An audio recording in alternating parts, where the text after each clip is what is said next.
الحمد لله نحمده ونستعينه ونستغفره ونؤمن به ونتوكل عليه ونعوذ بالله من شرور أنفسنا ومن سيئات أعمالنا من يهد الله فلا مضل له ومن يضلله فلا هادي له ونشهد أن لا إله إلا الله وحده لا شريك له ونشهد أن محمدا عبده ورسوله الذي أرسله بالحق بشيرا ونذيرا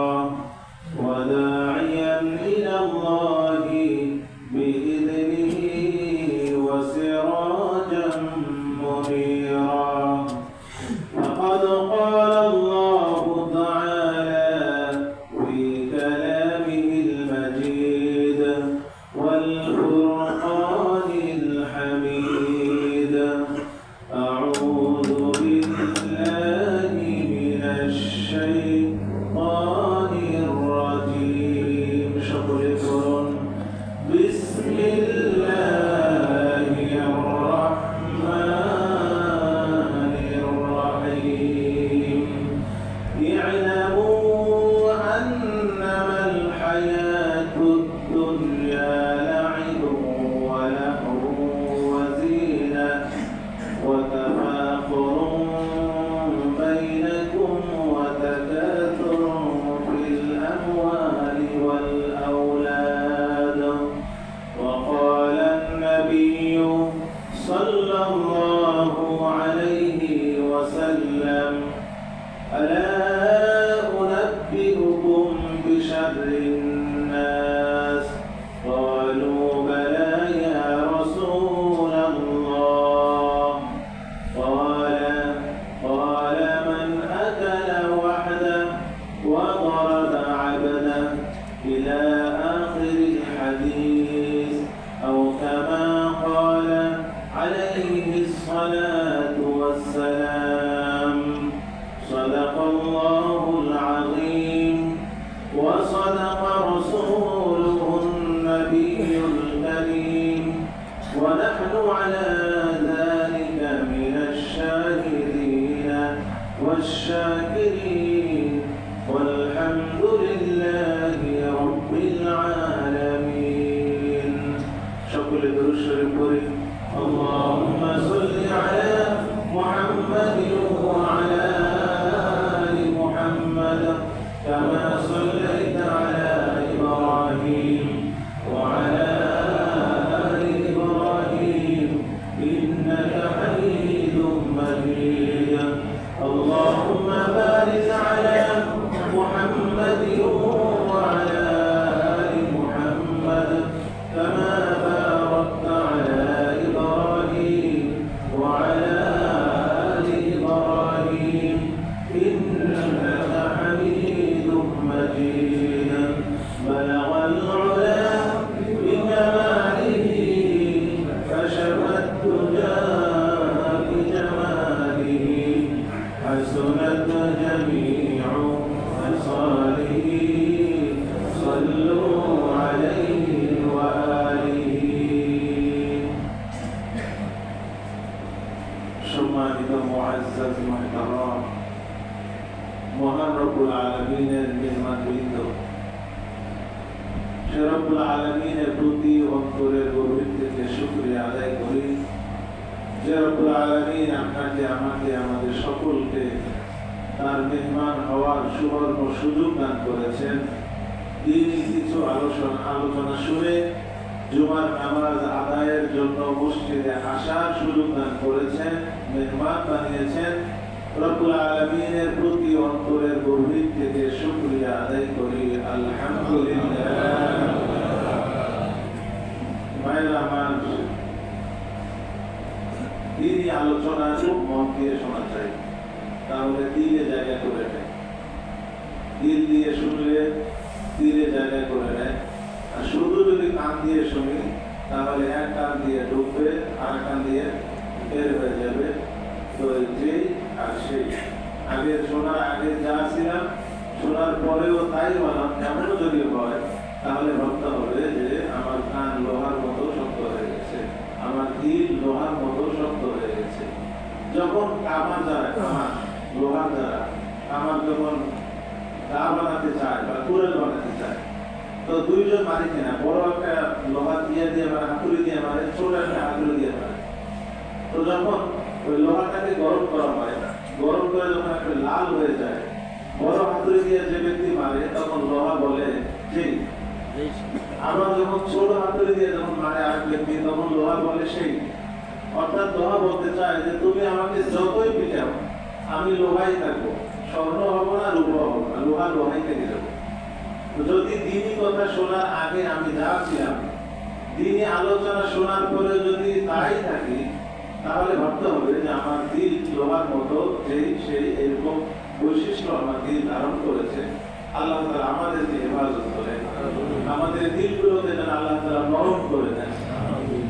ভাইরা আমার, আমরা দীর্ঘদিন ধরে দুনিয়াতে আছি।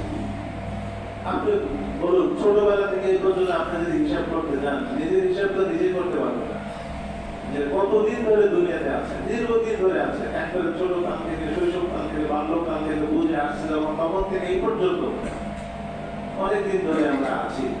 এই দিনগুলোর মধ্যে আল্লাহ তাআলার নবীজির দিক নির্দেশনা অনুযায়ী, আল্লাহ তাআলার ফরমান অনুযায়ী প্রত্যেকটা দিন তো অবশ্যই গুরুত্বপূর্ণ, কিন্তু এই দিনগুলোর মধ্যে 3টি দিন হলো সবচেয়ে বেশি গুরুত্বপূর্ণ। কয়টি দিন? 3টি দিন। মানুষের জীবনে 3টি দিন হলো সবচেয়ে বেশি গুরুত্বপূর্ণ। সেই 3টি দিন কি কি? প্রথম দিনটি হলো মানুষ যেদিন দুনিয়াতে আসে, যেদিন ভূমিষ্ঠ হয় মায়ের গর্ভের থেকে, যখন পৃথিবীর মুখ যখন দেখে, তখন পৃথিবীর আলো যখন দেখে, এই দিনটা হলো তার জন্য একটি গুরুত্বপূর্ণ। কেন গুরুত্বপূর্ণ দিন? কেননা এই দিন সে হয় কপাল নিয়ে আসবে, আর না হয় সে পোড়া কপাল নিয়ে আসবে। কেননা যখন পৃথিবীতে সে আসে, তার সাথে তার রিজিক আসে, তার সাথে তার আয়াতটাও লেখা হয়ে যায় যে এতদিন সে দেখবে। দুনিয়াতে আসার সাথে সাথে সবকিছু কি সে নিয়ে আসে, রিজিক নিয়ে আসে।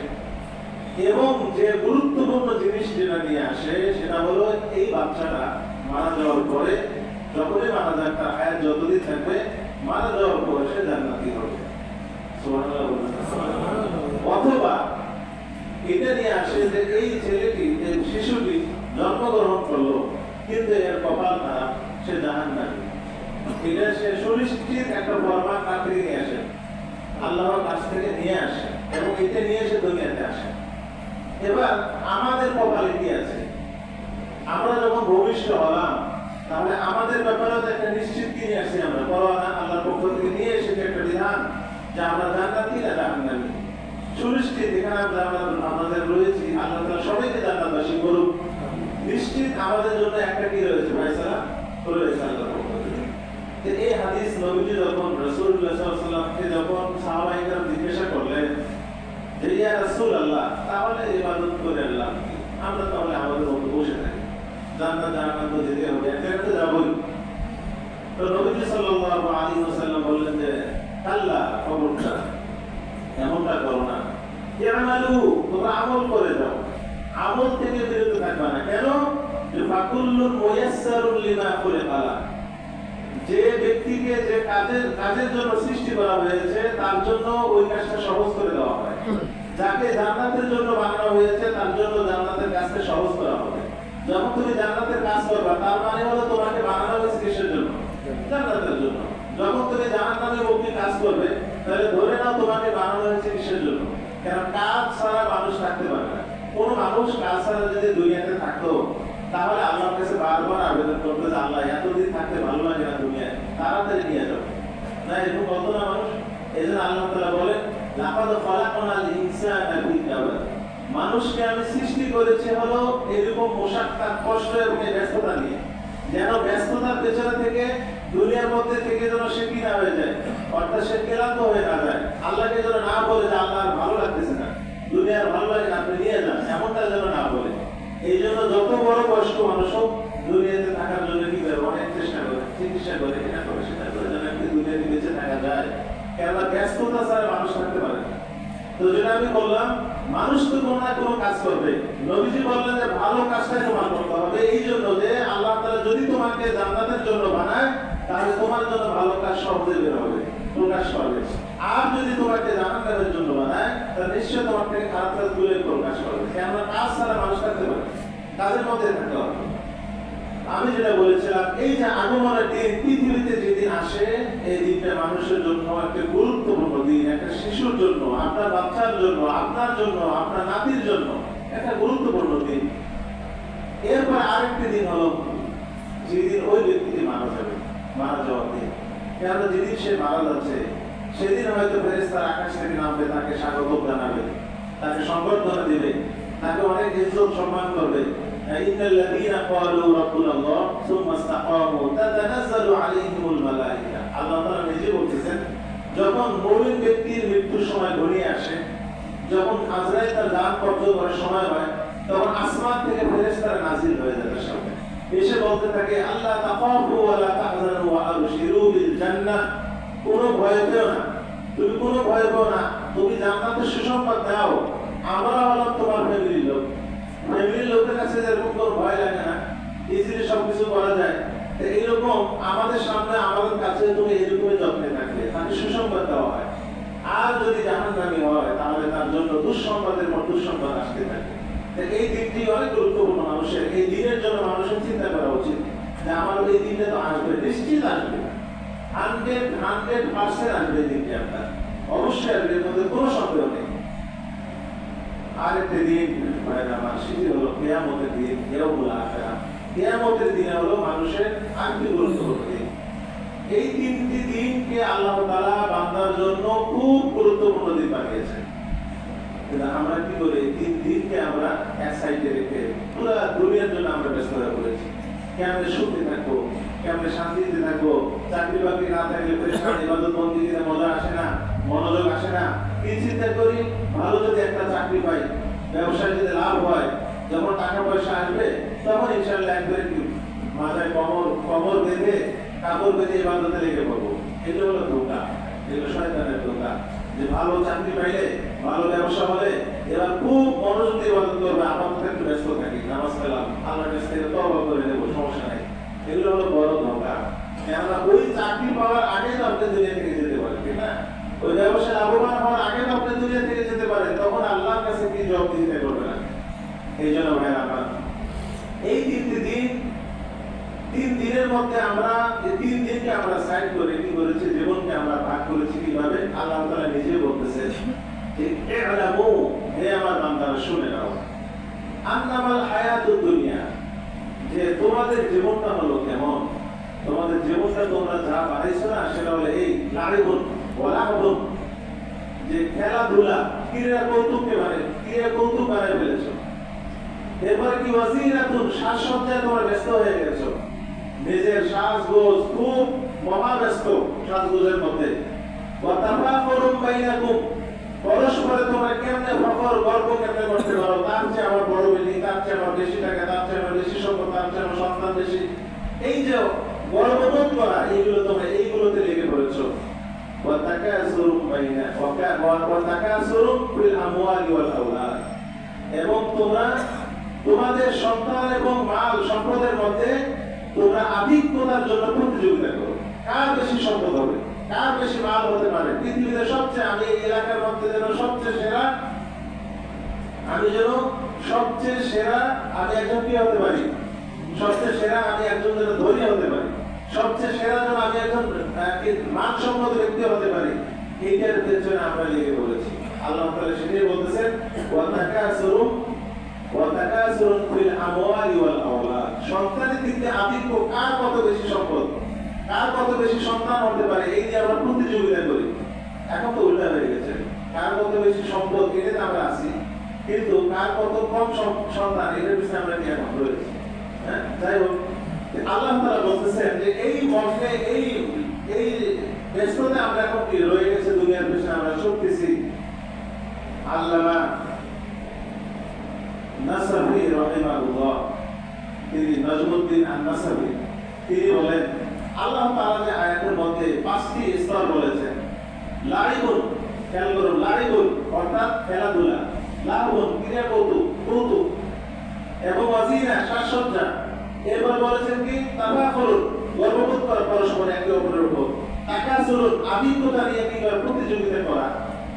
এই 5টি হলো 40 বছর পর্যন্ত মানুষের মধ্যে এটা থেকে যায়, এর স্বাভাবিক থেকে যায়। কিভাবে? তিনি বলেন যে 5কে আমরা 8 দিয়ে যদি গুণ দেই 5 আসলে কত হয়? তো উনি বলতেছেন একটা মানুষ 40 বছর আসার আগ পর্যন্ত এই বৈশিষ্ট্যগুলো তার মধ্যে থাকতে পারে। যখন তার বয়স 8 বছর পর্যন্ত হয়, তখন ওই বাচ্চা খেলাধুলা নিয়ে ব্যস্ত থাকে। 8 বছর পর্যন্ত কি থাকে? তার সব চলাফেরা ওড়া বসা খেলাধুলায় ব্যস্ত। 8 থেকে যখন 16 বছর যায়, তখন সে কি করে? ক্রীড়া কৌতুক নিয়ে ব্যস্ত, অর্থাৎ কৌতুক মানে এই জাতীয় পছন্দের জিনিস নিয়ে সে ব্যস্ত থাকে। এরপরে 8 থেকে যখন 24 তার বয়স 24 পর্যন্ত, এই 8 বছর সে থাকে জিনা, তার সাজসজ্জায় থাকে, বিশেষ করে মেয়েরা। এই বয়সে মেয়ে ছেলে বলে তারা খুব সাজসজ্জা পছন্দ করে, নিজেকে খুব সুন্দর সাজাতে পছন্দ করে। এরপর আল্লাহ তাআলা বললেন কি ওয়া তাফাখুরু, এরপর হলো 24 থেকে নিয়ে 32 পর্যন্ত, এই সময়টা হলো তাফাখুরের বছর। যারা চাকরি করেন তারা চায় যে আমি কিভাবে কি করতে পারি, আমার বংশটা অনেক ভালো, আমার চাকরিটা অনেক ভালো, আমার এটা সেটা অনেক কিছু সে হিসাব করে। খারাপ চাকরিতে যাইতে চায় না, সে মানসম্মত চাকরি করার জন্য খুব চেষ্টা করে। তো এই হলো 32 পর্যন্ত। 32 থেকে নিয়ে 40 পর্যন্ত হলো তাকাসুর, চাকরি দেওয়া হয়ে গেছে। বাংলাদেশের চাকরির পড়া কত বছর জন্য? কত? 32 মনে করছে, 32 বলা হয়েছে। তো 32 পর্যন্ত চাকরি যখন পেয়ে গেল, 32 থেকে 40 পর্যন্ত এই বয়সটা হলো তার তাকাসুর, কেমনে টাকা বেশি বেশি কামানো যায়, কেমনে বেশি সবকিছুতে সে আধিক্যতার চিন্তা করে, সবকিছুতে আধিক্যতার চিন্তা করে। যখনই 40 বছর হয়ে গেল, 40 বছর হওয়ার পর যদি তার সঠিক বুঝতে না আসে, আল্লামা নাজমুদ্দিন নাসাফি রাহিমাহুল্লাহ জবরদস্ত একজন মুহাদ্দিস এবং মুফাসসির, তিনি বলেন যে যদি 40 বছরের পরেও যদি তার সঠিক বুঝতে না আসে, আল্লাহকে চেনা, গুনার এই ময়দানে গুনার সাগরে ডুবে যদি থাকে, তাহলে সে হলো বড় কপাল পোড়া, সে হলো সবচেয়ে বড় কপাল পোড়া। এই বৈশিষ্ট্যের পরেও যদি সে সঠিক পথে না আসে, অনেক বড় খারাপ ব্যক্তি, তার চেয়ে নিকৃষ্ট কোনো ব্যক্তি থাকতে পারে না। আব্দুল্লাহ ইবনে আব্বাস রাদিয়াল্লাহু তাআলা আনহুমা তিনি বলেন, নবীজি সাল্লাল্লাহু আলাইহি ওয়াসাল্লাম একবার আমাদের মজমায় আসলেন, এসে বলতেছেন, আলা উনাব্বিউকুম বিশাররিন নাস, হে আমার সাহাবারা, তোমাদের কাছে কি আমি সবচেয়ে নিকৃষ্ট ব্যক্তিকে তাকে বলে দেব না? ওই ব্যক্তির বৈশিষ্ট্য কি বলবো? সবচেয়ে খারাপ ব্যক্তির বৈশিষ্ট্য বলবো? সাহাবায়ে কেরাম বললেন, ক্বালু বালা ইয়া রাসূলুল্লাহ, হে আল্লাহর নবী আপনি অবশ্যই বলবেন ওই ব্যক্তিকে খারাপ ব্যক্তি। নবীজি সাল্লাল্লাহু আলাইহি ওয়াসাল্লাম বলেন, মান আকালা ওয়াহদা ওয়া দারাবা আবদা, যে ব্যক্তি একাকী খায় এবং তার অধীনস্থদেরকে পিটায়, তার অর্থ হলো কারোর সাথে মিশে না। আমরা সামাজিক প্রাণী, তা আমাদের সমাজের সাথে মিশতে হবে। তো নবীজি বলেন যে ব্যক্তি একাই খায়, একাই কামায়, কারোর সাথে কোনো কি নাই, তার সামাজিক কোনো, তার সাথে কোনো মানুষের সাথে মিলামেশা তার নাই, সামাজিক বন্ধন টিকে রাখতে পারে না, ওই ব্যক্তি হলো নিকৃষ্ট। এবং তার অধীনস্থ যারা রয়েছে তাদেরকে সবসময় চাপের উপর রাখে, কষ্ট দেয়, তাদের বেতনে কষ্ট দেয়, তাদের খাবারে কষ্ট দেয়, তাদের শাসনে কষ্ট দেয়, তার উপর জুলুম করে, এই ব্যক্তি হলো সবচেয়ে নিকৃষ্ট।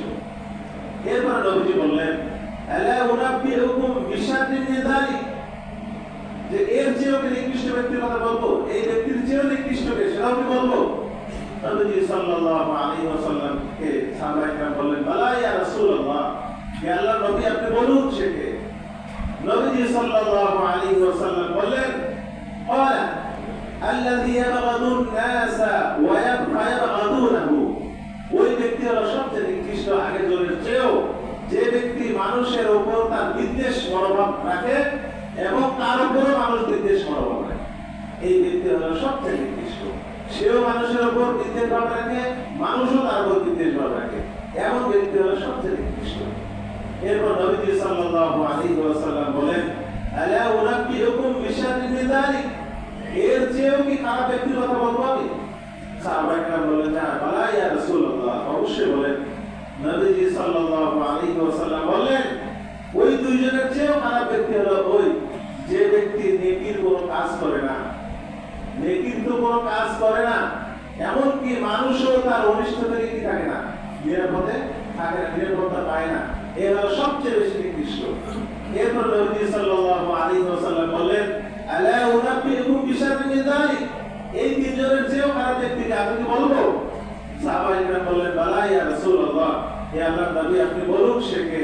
নবী সাল্লাল্লাহু আলাইহি ওয়াসাল্লাম বললেন, সবচেয়ে নিকৃষ্ট হলো ওই ব্যক্তি যে ব্যক্তির কাছে কোনো ওযর বা কোনো ভুল স্বীকার করার পরেও কি করে না, ক্ষমা করে দেয় না, যে মানুষকে ক্ষমা করতে শেখে, সে হলো সবচেয়ে নিকৃষ্ট ব্যক্তি। দেখুন আমাদের স্বভাবগুলো এর মধ্যে চলে আসছে কিনা, আমাদের স্বভাব বা আমাদের যাদের সাথে আমরা চলি, মানুষের মধ্যে এই স্বভাবগুলো থাকবে, এই রোগগুলো থাকবে। মানুষের শরীর থাকলে যেরকম অসুখ বিসুখ হয়, মানুষের কলম রয়েছে, কলম থাকলে এই রোগগুলো হবে। এই রোগগুলো থেকে পরিত্রাণ আমাদের দিতে হবে, এই রোগগুলো থেকে আমাদেরকে অবশ্যই বাঁচতে হবে। আল্লাহ তাআলা আমাদেরকে তৌফিক দান করেন। ভাইরা আমার, এই যে রোগগুলো থেকে বাঁচার জন্য, এই যে রোগ, খারাপ রোগগুলো থেকে আমি কেমনে বাঁচবো? আমি সর্বশেষ যে জুমা পড়িয়েছিলাম সেখানে বলেছিলাম, এই রোগগুলো, গুনার কাছ থেকে বাঁচার জন্য বহুত উপায় রয়েছে। এক নম্বর উপায় আমি বলেছিলাম, দৃঢ় প্রতিজ্ঞা করা, নিয়ত করা যে আমি কি করবো না, কোন ধরনের কি করবো না, গুনাহ করবো না।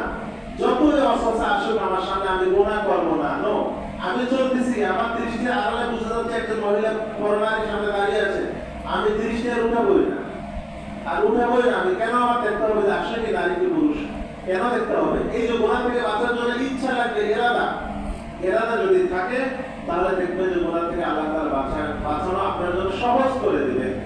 আরেকটি যেটা আমি বলেছিলাম সেটি হলো, আপনি সর্ব অবস্থায় সর্বদাই উজু অবস্থায় থাকবেন, সর্বদাই উজু অবস্থা থাকবেন। যখনই আপনি উজু ছুটে যাবে, ইস্তেজা গিয়েছেন, সাথে সাথে উজুর কাজটা করে ফেলেন, বাস আপনি পবিত্র অবস্থায় থাকবেন, তাহলে আর গুনাহ হবে না, গুনাহ থেকে বেঁচে যাবেন। আল্লাহ তাআলা এই উজু পবিত্র, আপনি যেহেতু পবিত্র, গুনাহ হলো অপবিত্র, দেখবেন যে অনেক গুনাহ থেকে আল্লাহ তাআলা আপনাকে হেফাজত করবে। 3 নম্বর যে বৈশিষ্ট্য বলেছেন, 3 নম্বর যে কারণে মানুষ গুনাহ থেকে বাঁচতে পারে, সেটা হলো ইস্তেগফার করা, বেশি বেশি ইস্তেগফার করা। তবে আপনি বলুন আস্তাগফিরুল্লাহ, আস্তাগফিরুল্লাহ, আস্তাগফিরুল্লাহ, বাস আপনি পড়তে থাকেন। আমাদের কম্পিউটারের মধ্যে অ্যান্টিভাইরাস রয়েছে না, মানুষের গুনাহ হলো ভাইরাস। এই গুনাহ দূর করার জন্য অ্যান্টিভাইরাস হলো ইস্তেগফার। বেশি বেশি ইস্তেগফার করা, আস্তাগফিরুল্লাহ, আস্তাগফিরুল্লাহ বেশি বেশি পড়বেন, খুব খুলুসিয়াতের সাথে, ইখলাসের সাথে। তাহলে বান্দার গুনাহ আল্লাহ তাআলা কি করে দিবেন? মাফ করে দেবেন। বান্দাকে আল্লাহ তাআলা শাস্তিও দেন না, যে বান্দা ইস্তেগফার করে। ওয়া কানা আল্লাহু মুআযিবাহুম, আল্লাহ তাআলা কোন বান্দাকে, কোন কওমকে, কোন জাতিকে, গোষ্ঠীকে আল্লাহ তাআলা শাস্তি দেন না। ওয়া হুম ইস্তাগফিরুন, যারা কি করে? ইস্তেগফার করে। এইজন্য বেশি বেশি ইস্তেগফার করে। গুনাহ থেকে বাঁচার আরেকটি উপায় হলো, এই সমস্ত রোগ থেকে বাঁচার আরেকটি উপায় হলো, আপনি পরিবেশকে পাল্টাবেন, নিজের পরিবেশ পাল্টিয়ে ফেলুন। যে পরিবেশে গুনাহ হয় ওই পরিবেশে যাবেনই না, তাহলে আপনার গুনাহ থেকে মরার কি বাঁচিত হবে না। যে পরিবেশে গুনাহ হয়, আপনি সেই পরিবেশে গিয়ে যদি আপনি ছবিগিরি দেখেন আর দরবেশ দেখেন, তাহলে হবে না।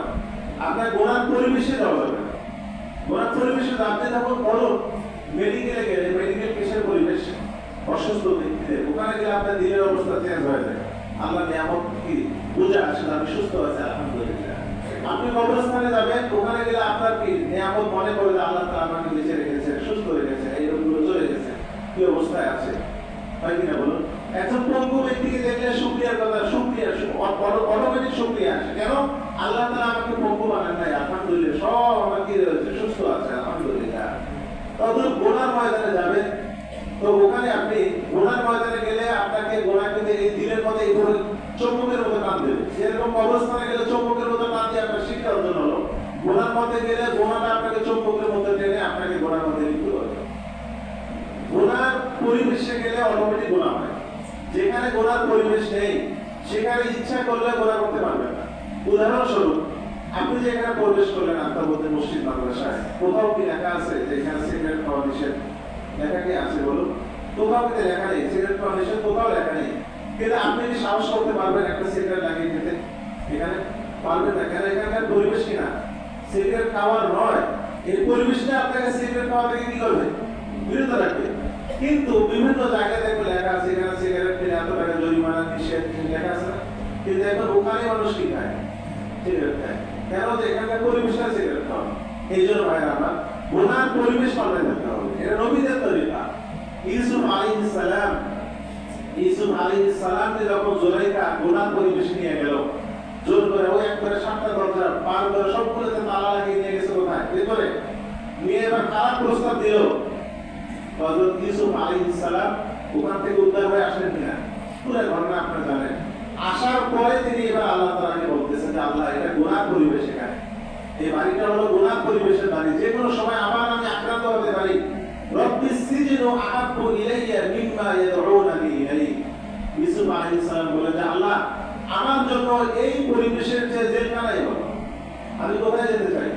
আমি জেলখানায় যেতে চাই, কিন্তু এত আরামায়েশ আমার ভালো লাগতেছে না। কারণ এই আরামায়েশের থেকে এরা দেখতেছে যে গুনার থেকে কি করে? লাভিত করে। তাই এরা যে গুনার থেকে আমাকে লাভিত করে, এই পরিবেশ আমার ভালো লাগে না। আমি কোথায় যেতে চাই? জেলখানায় যেতে চাই। আমার নবীর দেখুন পরিবেশ কেমনে চেঞ্জ করা হচ্ছে, কেমনে চেঞ্জ করতেছেন।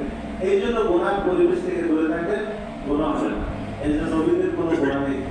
নবীরা পরিবেশেও থাকতেন না, গুনাহ তো করতেনই না, পরিবেশেই থাকতেন না। এই জন্য নবীরা সমস্ত নবীরা মাসুম, সমস্ত নবীরা মাসুম। সবচেয়ে বড় আকীদা আমাদের, সবচেয়ে বড় পুঁজি আমাদের, নবীদেরকে সবচেয়ে বেশি সম্মানের স্থানে রাখা। নবীরা হলেন মাসুম। নবীদের থেকে কোনো ত্রুটি হতে পারে না, কোনো গুনাহ হতে পারে না। নবীদের থেকে গুনাহ হতে পারে, এই আকীদা হলো খ্রিস্টানদের। তাদের আকীদা, খ্রিস্টানদের আকীদা। খ্রিস্টানদের কিতাবে দেখবেন তারা লেখে, তাদের কিতাবে যে সবচেয়ে বড় পাপিষ্ঠ হলো আদম। কেননা আল্লাহ তাআলা নাফরমানি করেছেন। নাউযুবিল্লাহ বলবেন না? কেন আল্লাহ তাআলা নাফরমানি করেছেন? ওই পাপিষ্ঠের থেকে তো পাপিষ্ঠরা জন্মগ্রহণ করবে। যেটা সমস্ত মানুষ, আম্বিয়া সকলেই পাপিষ্ঠ। নাউযুবিল্লাহ। খ্রিস্টানদের আকীদা, খ্রিস্টানরা বলে নবী রাসূলরা ভুল করে, নবী রাসূলদেরও গুনাহ হয়। এইরকম মানুষ আমাদের মুসলমান নামধারী আছে না? বহুত আছে, বহুত আছে। খ্রিস্টানদের মেজাজ তারা লালন করে, আল্লাহ তাআলা হেফাজত করেন। আবার নবীদেরকে কষ্ট দেওয়া, হত্যা করা, এগুলো দায়িত্ব হলো কাদের ছিল? ইহুদিদের। ইহুদিদের সামনে যদি কোনো ধরনের কি মানে মতের অমিল হলো কোন নবীর কথা, তাদের মন মতো হচ্ছে না, তখন ওই নবীকে হত্যা করে দেবে, ওই নবীকে হত্যা করবে। এখনো এই নিয়ম কিন্তু চলে আসবে কেমন পর্যন্ত, যে হকপন্থীদেরকে, হক যারা রয়েছে তাদেরকে বিভিন্ন জুলুমের শিকার হতে হবে, হত্যার শিকার হতে হবে। এগুলো হয়ে আসতেছে, হইতেছে, আরো হবে। আল্লাহ তাআলা আমাদেরকে সঠিক পথে থেকে আল্লাহর সঠিক আকীদাগুলো লালন করার তৌফিক দান করেন।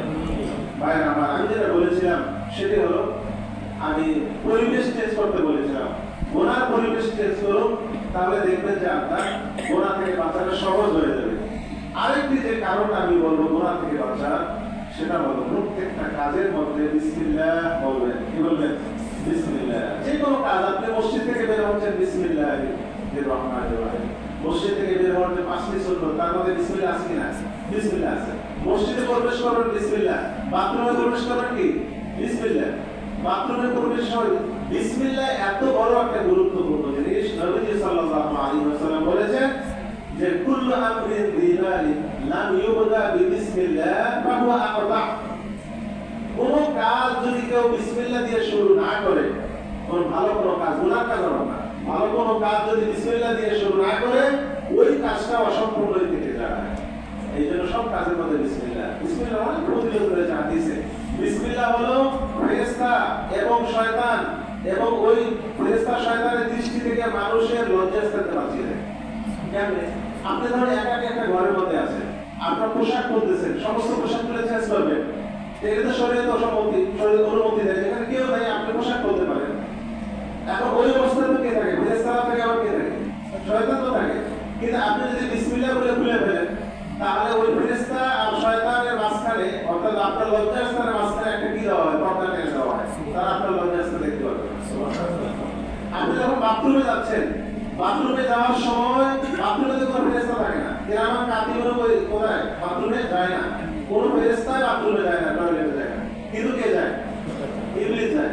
তো নবীজি বলেছেন কোন ব্যক্তি বাথরুমে প্রবেশের সময় যদি বিসমিল্লাহ বলে, বিসমিল্লাহ আল্লাহুম্মা ইন্নী আউযু বিকা মিনাল খুবুসি ওয়াল খাবাইস, কুরআনে যে ব্যক্তি বলবে বিসমিল্লাহ বলবে, বিসমিল্লাহ বলার ফজিলত হলো সে বাথরুমে গিয়েছে কি করলো, সে ওখানে বাথরুম হাজার সারানোর জন্য তার সদর খুলে বলতে হয়, তার সদর খুললে ইবলিস আর তার সদর দেখতে পায় না, ইবলিস তার কি করতে পায় না, সদর দেখতে পায় না।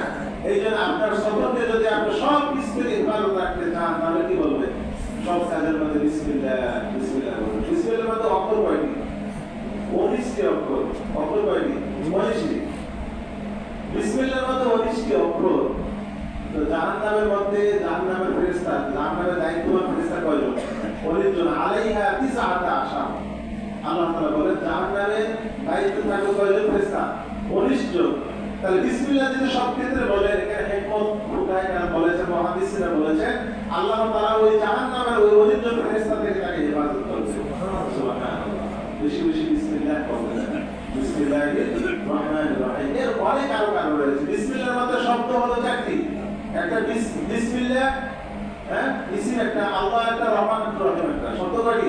চারটি। বিসমিল্লাহির রহমানির রহিমের মধ্যে শব্দ হলো কয়টি? চারটি। মানুষের গুনাহ চার ভাগে হয়ে থাকে। একটা হলো যাহিরি গুনাহ, একটা বাতিনি গুনাহ, একটা দিনের গুনাহ, একটা রাতের গুনাহ। এই গুনাহগুলো আল্লাহ তাআলা এই গুনাহ থেকে তাকে হেফাজত করেন যদি কি বলে বিসমিল্লাহির রহমানির রহিম সে পড়তে থাকে। এরকম বিসমিল্লাহ বলা সর্ব অবস্থায় বিসমিল্লাহ। আমরা জানি একজন বড় মুহাদ্দিস ছিলেন, বড় একজন আল্লাহ ওয়ালা ছিলেন, বিশরে আরবি। সে 150 হিজরির সময় উনি একজন ছিলেন, 200 হিজরিতে ইন্তেকাল করেন। বিশরে আরবি উনি একজন মদখোর ছিলেন, মদ খাইতেন, শরাবখোর ছিলেন, শরাব খাইতেন, অনেক গুনার কাজে লিপ্ত ছিলেন। একদিনের কথা উনি বের হয়েছে, রাস্তা দিয়ে যাচ্ছেন, রাস্তার মধ্যে দেখলেন যে একটা টুকরা পড়া, টুকরা ময়লা, কিন্তু হাতে নিয়ে দেখলেন বিসমিল্লাহির রহমানির রহিম লেখা। সাথে সাথে টুকরাটাকে নিয়ে পানি দিয়ে ধুয়ে সেটাকে কি করে পরিষ্কার করছে। তার হাতে ছিল অল্প, 1 টাকা, 1 দিরহাম ছিল। 1 দিরহাম দিয়ে সে খুশবু কিনেছে, আতর। খুশবু কিনে আল্লাহর নামটা, সে মুসলমান ছিল কিন্তু এই যে মদ খেত, আল্লাহর নামটাকে সুন্দরভাবে কি করেছে, সুশোভিত করেছে, আতর দিয়ে একবার গ্রাম যুক্ত করে তার স্বপ্নে রেখেছে।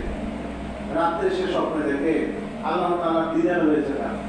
আল্লাহ তাআলা বলেন ইয়া বিশির, হে বিশির, শুনে রাখো যে তাইয়াবাতা ইসমি, তুমি আমার নামকে সুশোভিত করেছো, খুশবু দিয়েছো।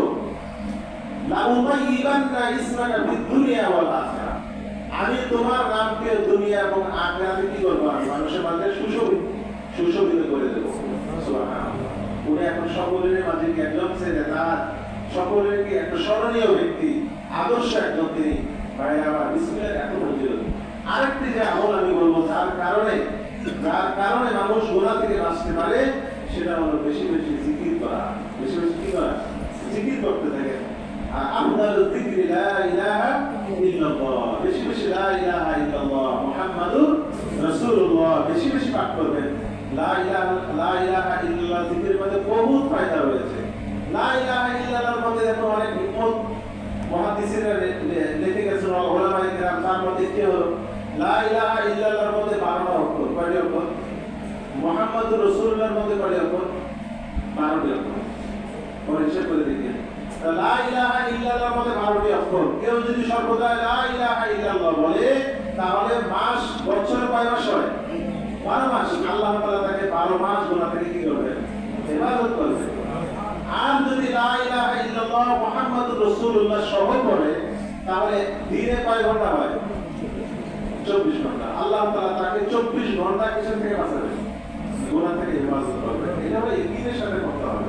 লা ইলাহা ইল্লাল্লাহু মুহাম্মাদুর রাসূলুল্লাহ, লা ইলাহা ইল্লাল্লাহু মুহাম্মাদুর রাসূলুল্লাহ। এখানে 7টি শব্দ রয়েছে। কয়টি শব্দ? 7টি। মানুষ গুনাহ করে 7টি অঙ্গ দিয়ে। কয়টি অঙ্গ দিয়ে গুনাহ করে? 7টি অঙ্গ দিয়ে মানুষের গুনাহ হয়। দেখুন কি কি? হাত দিয়ে গুনাহ হয়, পা দিয়ে গুনাহ হয়, হ্যাঁ, এরপর পেট দিয়ে গুনাহ হয়, খায়, খারাপ খায়। এরপর হলো লজ্জাস্থান দিয়ে গুনাহ হয়, পড়ে গেল 4। এরপর হলো তার মুখ দিয়ে গুনাহ হয়। এরপর হলো কি দিয়ে? চোখ দিয়ে গুনাহ হয়।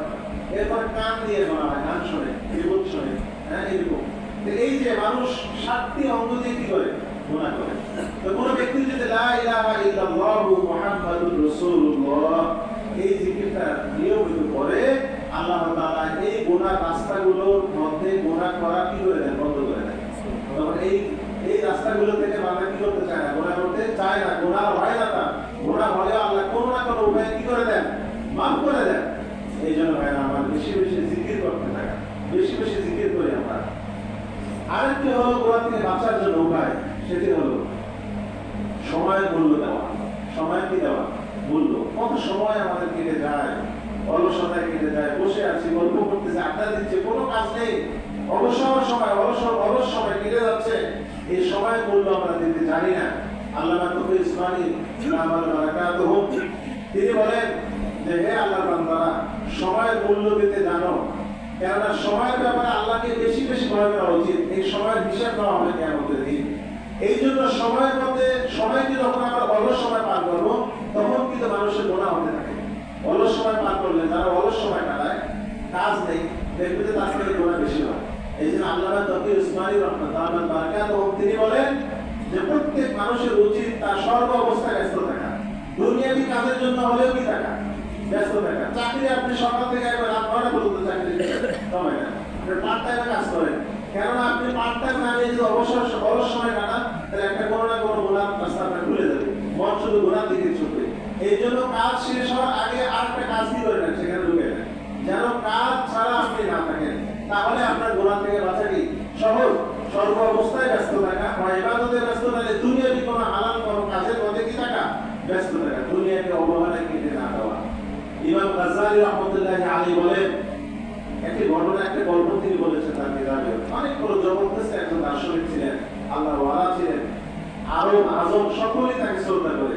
যারা মক্কায় গিয়েছেন, মক্কাতে ওই লেখা আছে গাজ্জালী, লেখা আছে বড় করে গাজ্জালী একটা লেখা আছে ওখানে। তো ইমাম গাজ্জালী রাহমাতুল্লাহি আলাইহি সবচেয়ে প্রসিদ্ধ একজন ব্যক্তি। তিনি তার কিতাবের মধ্যে একটা গল্প লিখেছেন। কি গল্প লিখেছেন? যে একজন ব্যক্তি জঙ্গল বন দিয়ে বনের ভিতরে চলতেছেন। তো চলতে চলতে হঠাৎ পিছনে একটা আওয়াজ, পায়ের আওয়াজ পেলেন। পিছনে তাকিয়ে দেখে যে একটা সিংহ তার দিকে তেড়ে আসছেন তাকে ধরার জন্য। তখন এই লোক চিন্তা করে, সর্বনাশ, আমার তো হয়ে যাচ্ছে, না শেষ করে ফেলবে। নিজের আত্মরক্ষার জন্য সে ছুটে সামনে এগিয়ে গেছে। সামনে নিজেকে বাঁচানোর জন্য রাস্তা খুঁজতে খুঁজতে সামনে একটা কূপে দেখা গেল, একটা কূপ তার সামনে আসলো। যে কূপের নিচে পানি নেই, কিন্তু গভীর। আমার একটা রশি কি করা আছে, ওখানে বাঁধা আছে, রশি দিয়ে সে নিচে নামতে পারবে। চিন্তা করলো যে কূপে তো আর বার করতে পারবে না, সীমা করতে পারবে না, আমি একটা আত্মরক্ষা করি। কূপের রশি ধরে সে নিচে নামতেছে। নিচে নেমে দেখে যে কূপের যে গভীরে যে তলে, কূপের তলে একটা সাপ আ করে আছে। নামলে তাকে কি করে ফেলবে, খেয়ে ফেলবে, অর্থাৎ তাকে মেরে ফেলবে। তখন সে আর নিচে নামলো না, রশি ধরে কোন রকম সাপকিয়ে আছে। এরপরে দেখে উপরের দিকে তাকিয়ে দেখে যে বাঘ ওই সিংহ এসে কি হাঁ মেরে আছে, দেখে কি করবে, যে উঠলে শেষ করে ফেলবে। এরপরে একদিন গেল, 2 দিন গেল, এইভাবে। এরপরে দেখে একটা সাদা ইঁদুর আর একটা কালো ইঁদুর এসে তার রশিটা কাটতেছে উপরে। তার রশি কাটলে তো কোথায় এসে পড়বে, সাপের মুখে। এর মধ্যে সেই একটা দুশ্চিন্তাগ্রস্ত, সে দুশ্চিন্তার মধ্যে সে এদিক ওদিক তাকাচ্ছে, কেমন রান্না করবে। তাকাতে গিয়ে দেখে যে তার পাশে একটা মৌমাছির চাক, মৌমাছি নেই কিন্তু চাক মৌমাছি। সে মৌমাছি চাকে সে আঙ্গুল দিয়ে দেখে যে মধু চলে আসছে, মধুটা কি মুখে দিয়ে চোখা শুরু করছে, দেখে কি মজা। সে ওখান থেকে মধু নিচ্ছে আর খাচ্ছে। বাঘের কথা ভুলে গেছে, সিংহের কথা ভুলে গেল, সাপের কথা ভুলে গেল, এবং উপরে যে ইঁদুর কাটতেছে এই কথা কি হয়েছে না, সে ভুলে গেছে।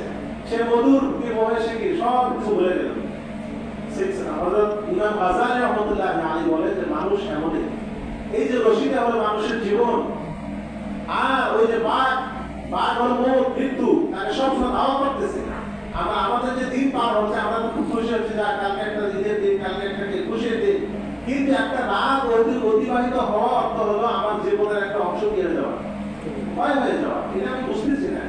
তো বলে যে এই যে বাঘ হলো মৃত্যুর মতো, আর নিচে যে সাপটা হলো কি কবর, তার কবরে যেতে হবে। তার এরপরে যদি সাদা ইঁদুর আর কালো ইঁদুর যে তাকে কাটতেছে, এটা হলো রাত আর কি দিন।